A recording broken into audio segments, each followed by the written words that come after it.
Hello and welcome to BBC Newsline. A man and woman have appeared at Omagh Magistrates Court charged in connection with the death of a 2-year-old girl in Dungannon last week. Ali Jaden Doyle died in hospital after being found injured in a house in the town. Kelly Bonner reports. Ali Jaden Doyle died in hospital after sustaining what was described in court as catastrophic head injuries. An ambulance was called to this house in Park Avenue in Dungannon on Friday morning. There they found the 2-year-old unresponsive. The court heard that one of the accused, 32-year-old Darren John Armstrong of Ashbay Grove in the town, told doctors that Ali's younger brother had hit her over the head with a toy and she had fallen and hit her head on the fireplace. Police told the court the pathologist said the 2-year-old's injuries could not have been accidental, saying they were so extensive they couldn't tell how many times she was hit. The court was also told that the child had no evidence of previous trauma. Today, 32-year-old Darren John Armstrong was charged with murder and perverting the course of justice. Ali's mother, 24-year-old Jade Dempsey of Sycamore Drive in Dungannon, was charged with perverting the course of justice and causing the death of a child. The court heard that both of Jade Dempsey's children had been placed in child protection services in April of this year because of her relationship with Darren Armstrong. Mr. Armstrong was to have no access to the children, either supervised or unsupervised. Both defendants were denied bail. The judge told the court that Ms Dempsey, originally from the Republic of Ireland, was a flight risk. She also said that Mr. Armstrong had a litany of breach of court orders and that she had no confidence that he would adhere to the conditions of bail. Kelly Bonner, BBC Newsline. It's been a record year for A-level results in Northern Ireland. Over half of all entries were awarded the top A-star or A-level grades. For the second year in a row, exams were cancelled due to the pandemic, so schools calculated the grades for pupils. Our education correspondent Robbie Meredith has more. It's a huge day and the end of a nervous wait. I was freaking out all last night, couldn't sleep, and then I woke up this morning and thought I'll have something to eat. Couldn't eat, couldn't drink, so I've just been stressed out, but when I got here, I seen everybody else was on the same boat as me. But after all that, Jonathan got the A grades he needed to go to university, and other pupils at Boys Model School in North Belfast were also celebrating. I studied geography, biology and travel and tourism, and I got an A star in travel and tourism, an A in geography and a B in biology. Teachers used evidence like classwork, homework and in-class tests to calculate grades for pupils, and results have risen sharply. In 2019, when there were end-of-year exams, around 32% of entries here were awarded the top A-star and A grades. In 2020, that rose to almost 45% after exams were cancelled. This year, over half of entries in Northern Ireland were A-star or A. There were similar rises elsewhere in the UK, which has prompted questions from some about grade inflation. I can understand why that might be the perception, but certainly the process was robust. The students received their grades based on evidence. That was very clear. Teachers worked hard to ensure that that evidence was accurate and robust. And for us as a school, our results this morning are very much in keeping with our pre-COVID performance. And it has been 2 years of unprecedented disruption for teachers and pupils. I think just having to persevere during it, like having been in and out, like I wasn't ideal by no means. And you would have rather been in school for 2 years, but just having to trust your teachers, because they know what's best for you, and even on remote learning, just having to trust them. But yeah, it's been pretty grim to say the least, but we've done it. Daniel's now going to train to teach himself, but there will be a scramble for university places for some, while others will use today's results for further education, work or an apprenticeship. Robbie Meredith, BBC Newsline. Around 80% of younger people being treated in hospital for COVID have not been vaccinated. That's according to Northern Ireland's Chief Scientific Officer. Professor Ian Young also said online misinformation should be challenged. Our health reporter Louise Cullen has more. Another pop-up, another queue for vaccines and another promise of tickets. We had meetings with the Department of Health, and certainly one of the things that concerned them was the fact that a lot of younger people weren't taken them up on the vaccination, and it was something that I guess we were concerned that would hold back the progress of reducing restrictions on hospitality, which affects our business in a huge way, and also just the general public health message as well.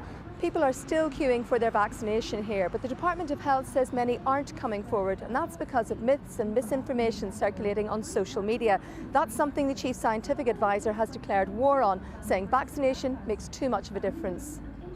At the moment, I think there are more than 100 people under the age of 60 with COVID in hospital, and around 80% of those people are unvaccinated. So younger people who choose not to get vaccinated have a risk of developing a serious illness which will take them into hospital. In the queue at Custom House Square, people had different reasons for turning up. Just needs to be done. You know, greater good, and everything needs to reopen, so you need to get vaccinated. It's just doesn't seem like an option anymore. It's just you need to do it. Yeah, well, I'm off this week, so it worked out all right. Just feel she has to get vaccinated, same as myself, so she wants to come and get it done. It's her choice. And you're looking forward to getting your jab? No. She's not at all. You'll be all right. Vaccination has helped reduce the rate of hospitalisation in Northern Ireland, but with infection rates here still the worst in the UK, the department is hoping its new fact file tackling the vaccine myths will increase uptake again. Louise Cullen, BBC Newsline, Custom House Square in Belfast.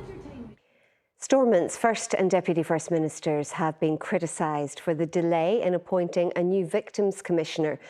Judith Thompson's term ended last August and she still hasn't been replaced. The Executive Office says it could take up to 6 months to complete the recruitment process. The Ulster Unionists say a new commissioner is urgently needed to help oppose Westminster's legacy proposals. Time for the weather now, and Barra is here with the forecast. Hi, Barra.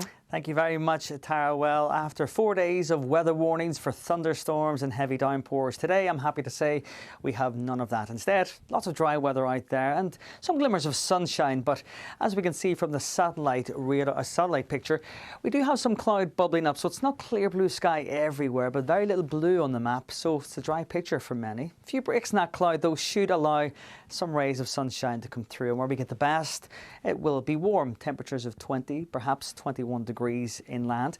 A little bit cooler around the coast with a bit of an onshore breeze, but still fine here for an outdoor walk.